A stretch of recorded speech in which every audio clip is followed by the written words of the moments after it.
सेवा ही मेरी पहचान, शंकर सोनेजा। सेवा ही जिनकी पहचान, वो हैं शंकर सोनेजा।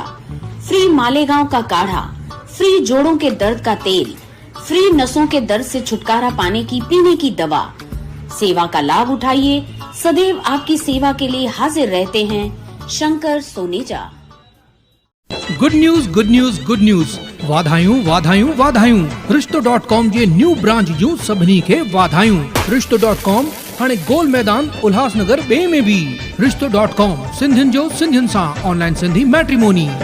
नमस्कार, मैं राजेश दलवानी, आप देख रहे हैं उल्लास लाइन बुलेटिन। मामूली बात को लेकर उल्लासनगर के नेहरू चौक पर एक युवक के साथ मारपीट करने की घटना सामने आई थी, जहां इस घटना में युवक के सर पर गंभीर चोटें आई थी, जिसे उपचार के लिए एक निजी हॉस्पिटल में भर्ती कराया गया था। आशीष बोनेजा यह गंभीर जख्मी युवक का नाम है। उल्लासनगर पुलिस स्टेशन ने इस घटना को लेकर मामला तो दर्ज किया था, पर अब मेडिकल रिपोर्ट आने के बाद पुलिस ने इस मारपीट प्रकरण के 4 आरोपियों को गिरफ्तार किया है।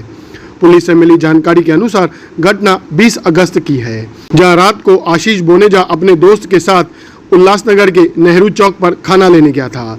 आशीष शालीमार फटाके की दुकान के पास चाइनीज दुकान पर खड़ा था और तभी वहां आशीष के पहचान का चंदन लासी अपने 3 दोस्तों के साथ पहुंचा और वहीं किसी मामूली बात को लेकर गाली गलौज और बाद में चंदन और उसके दोस्तों ने आशीष बोनेजा के साथ मारपीट की और किसी लोहे के कड़े से आशीष के सिर पर और पीठ पर हमला कर दिया, जहां आशीष के सिर पर गंभीर चोट आने से उसे एक निजी हॉस्पिटल में भर्ती किया गया था। पुलिस ने आशीष बोनेजा से मारपीट मामले में शिकायत दर्ज की, पर आशीष बोनेजा की मेडिकल रिपोर्ट आने के बाद पुलिस ने और भी सेक्शन जोड़कर इस मामले के आरोपी चंदन लासी और उसके 3 साथीदारों को गिरफ्तार किया है, जहां न्यायालय ने चारों आरोपियों को 26 अगस्त तक पुलिस हिरासत में भेज दिया है।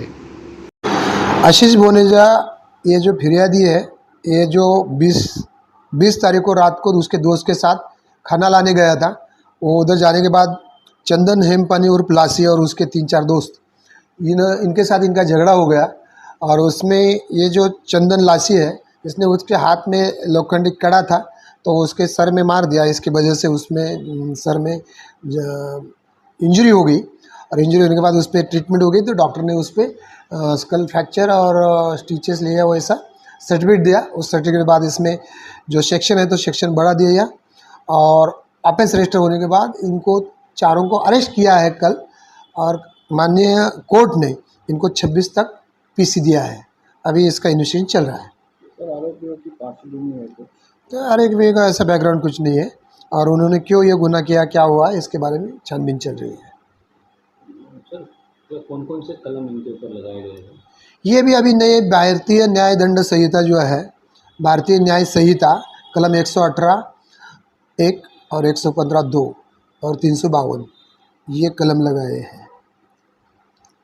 हाँ, इसके अलावा जो इम्पोर्टेंट कलम जो है 118(2) ये भी कलम लगाया है। वहीं अब आरोपी चंदन लासी के परिजनों ने बीजेपी नेता राजेश वद्रिया का नाम लेते हुए इस मामले में राजनीतिक दबाव के आरोप किए हैं। ये सब राजनीति का मामला है। छोटा नाम मेरे लड़के को फंसाने के चक्कर में कर रहे हैं। वो आपस में नाश्ता खा रहे थे, आपस में हो गया उनका, उसने भी मारा, उसने भी मारा, पर राजनीति वाले बीच में आके जानबूझ के कर रहे हैं। क्या फोन कर रहे थे पता है? ये राजेश वद्रिया था, एक दूसरे जने भी है, बीजेपी वाले, ये सब वो खड़े खिलाफ कर रहे हैं। आप कौन से पार्टी से? वो लोग कर रहे हैं। मैं एनसीपी पार्टी से। ओके, अर्जी किया है? क्या मामले का अर्जी किया है? मेरे लड़के का मारा मारी हुआ, इनने भी मारा है, उनने भी मारा है। अभी मेरा कहना यही है तो मेरे लड़के का भी कंप्लेन लिया जावे। अर्जी किधर किया? अभी एसीपी को किया, डीसीपी को किया, 1 नंबर में किया है। बीजेपी नेता राजेश वद्रिया पर राजनीतिक दबाव लाने के आरोपों पर उनसे पूछे जाने पर उन्होंने क्या बताया, आइए जानते हैं। वो जो मारझोड़ हुई है, उसमें जो एफआईआर हुई है, उसके दोस्तों ने उसे मारा था। तो उस प्रक्रिया में जब उसके दोस्तों ने बाइट दिए तो आपका नाम सामने आया कि आपने उसके ऊपर गुनाह दाखिल किया है। क्या है आपका स्पष्टीकरण? देखिए, टीम ओमी कालानी के गुंडों ने आशीष बोनेजा, जो सोनार का काम करता है, सोनारा व्यापारी है, उसको चंदन लस्सू लासी और उसके कुछ दोस्तों ने नेहरू चौक पे मारा था, बहुत बुरी तरह से मारा था। जिसमें उनके परिवार वालों ने मुझे अप्रोच किया और बताया कि किस तरह से उनके बेटे के ऊपर उन्होंने जुल्म ढाए हैं। इसको देखते हुए हमने पुलिस प्रशासन को फॉलो किया, जिसमें भारतीय न्याय संहिता के सेक्शन 118(2) जो पहले आईपीसी में 326 हुआ करता था, और साथ में 118(1), 115(2) और 352 ऐसे कलम लगा के उनको 4 दिन की पीसी मिली है। अभी रहा आपका सवाल कि ये मेरा नाम क्यों ले रहे हैं, क्योंकि पिछले काफ़ी समय से टीम ओमी कालानी और ओमी कालानी के जो गुंडे हैं पूरे शहर में व्यापारियों को डराना, धमकाना, उनके दुकान मकान हड़पना, खाली करवाना। जब जब मुझे उनकी कोई भी कंप्लेन मिली है उसमें मैंने इंटरवेन करके व्यापारियों के और उन गरीबों का साथ देके, जिसमें मैंने ओमी कालानी के ऊपर मेरे बेटे से खंडनी मांगी थी, वो गुनाह दर्ज करवाया था। उसके बाद कमलेश निकम ने एक 326 और एक 406 का कलम उसके ऊपर लगा था। 2 कलमों के लिए 2 एफआईआर हुई थी और वो 2 कलमों में वो जेल जा चुका है। इसके बाद दनी हावरे, दीपू निषाद, ख्वाजा कुरैशी, इन्होंने शांति नगर में एक घर को तोड़ा था, उसको हड़प करने की कोशिश की थी और उसके घर के सामान निकाल के बाहर फेंके थे। उस मामले में भी मैंने महानगर पालिका को बोल के वो इलीगल कंस्ट्रक्शन रुकवाया था और पुलिस को बोल के उनका घर तोड़ा, उसके घर में घुस के उनके सामान बाहर फेंके तो ट्रेसपास का केस करवाया।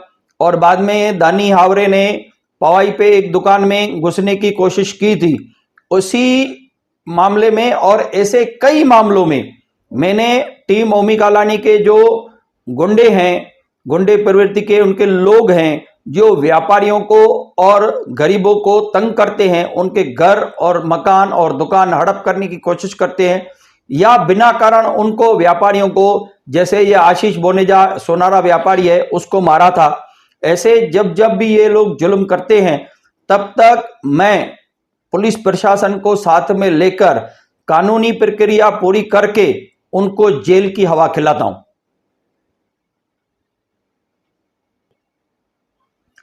आगे आने वाले समय में टीओके के गुंडे अगर किसी को भी तंग करते हैं, किसी की भी जमीन, किसी का दुकान, किसी का मकान हड़प करने की कोशिश करते हैं या किसी को बेगुनाह को मारते हैं तो मेरा मोबाइल नंबर लिख लीजिए 9822660055। मैं हमेशा आपके लिए तत्पर हूं। किसी भी तरह से अगर ये गुंडे आपको तंग करते हैं आप तुरंत मेरे संपर्क में आइए। इनको अपनी जेल की जगह दिखाने के लिए मैं आपके हमेशा साथ में हूं। कभी जुल्म करना नहीं, कभी जुल्म सहना नहीं। बीजेपी नेता राजेश वद्रिया द्वारा प्रतिक्रिया देते हुए टीओ के नेताओं और पदाधिकारियों का नाम लेकर कई खुलासे किए हैं। अब देखना होगा कि राजेश वद्रिया द्वारा बताई गई बातों पर टीओ के नेताओं और पदाधिकारी क्या प्रतिक्रिया देते हैं। ब्यूरो रिपोर्ट, महेश रोकड़े, उल्लास लाइन बुलेटिन, उल्लासनगर। उल्लास लाइन बुलेटिन को सब्सक्राइब करें, बेल आइकॉन दबाएं और देखिए उल्लास लाइन बुलेटिन की न्यूज़ सबसे पहले आपके मोबाइल पर।